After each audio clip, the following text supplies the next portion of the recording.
Tá bebendo? Beba. Vou falar, Jesus. Tá se prostituindo? Se prostitua. Tá fumando? Fume. Tá cheirando? Cheire.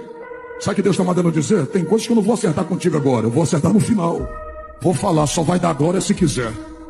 Quando Jesus disse assim, eu sou o alfa e o ômega, o princípio e o fim, ele está dizendo, você tem duas chances. Ou vai se acertar comigo no começo, ou vai se acertar comigo no final.